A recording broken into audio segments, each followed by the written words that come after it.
they all had memorized. Matthew has then collected and arranged all of these into his amazing tapestry and designed the book to highlight certain themes about Jesus. Most scholars believe the gospel was composed between 80 and 90 AD, with a range of possibility between 70 and 110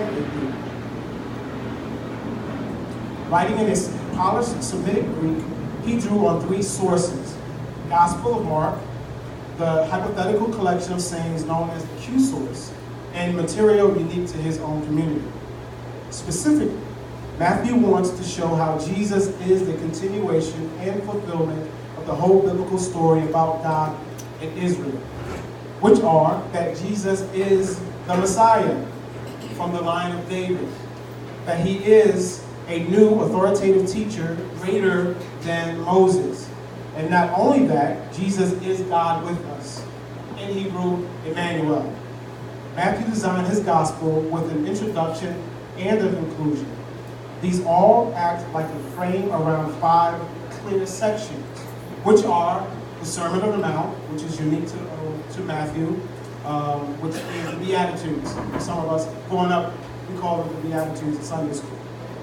The missionary discourse, Matthew 10, is basically Christ sending the disciples out and having them prepared, which means take nothing but what you've heard. The parabolic discourse, the parables, for example, like the wheat and the tares, another one from Sunday school. The discourse from the church, one of those would be a parable about the lost sheep and about the 99 that are safe and that the one shepherd going to go look for. That is us, the Christians, or the non-believers, the not believing Christ. And the Olivet discourse. This was locationally near the Mount of Olives, dealing with the themes of judgment, end times, the world to come, and the return of Christ. Each of which concludes with a long block of Jesus' teachings. Chapters 1 through 3, they are set by stage, attaching Jesus' story right on the storyline of the Old Testament scriptures. So Matthew opens with a genealogy about Jesus that highlights how he is the messianic line of the son of David, and he is the son of Abraham. That means he's going to bring God's blessing to all nations. After that, we get the famous story about Jesus' birth and how all the events fulfilled the Old Testament prophetic promises that the nations would come and honor the Messiah. That the Messiah would be born in Bethlehem. But even more than that, Jesus' conception by the Holy Spirit.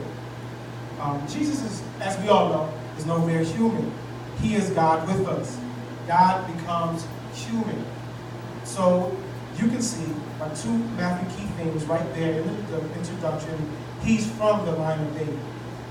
He's Emmanuel. Matthew also wants to show that Jesus is a new Moses. Some people say better Moses, or but I prefer new Moses. I actually prefer greater Moses. So like Moses, Jesus came out of Egypt. He passed through the waters of baptism. For Jesus was baptized. For the Israelites, they went through the Red Sea or the Red Sea, dealing with water. And then we also have Jesus' temptation for 40 days. But the Israelites were in the wilderness for how many years? 40. Thank you. Then Jesus goes on to the mountain to deliver his new teaching, Sermon on the Mount. So all of this, Matthew is claiming that Jesus is the promised greater than Moses figure who's going to deliver Israel from slavery. He's going to give them a new divine teaching. I wanted to look at two of the unique scriptures that are ascribed to Matthew. Matthew 5 through 10. Those are the Beatitudes. Blessed are the poor in spirit, for theirs is the kingdom of heaven. Blessed are those who mourn, for they shall be comforted. Blessed are the meek, they shall inherit the earth. Blessed are those who hunger and thirst for righteousness, for they shall be satisfied. Blessed are the merciful, for they shall receive mercy. Blessed are the pure in heart, for they shall see God. Blessed are the peacemakers, for they shall be called the sons of God.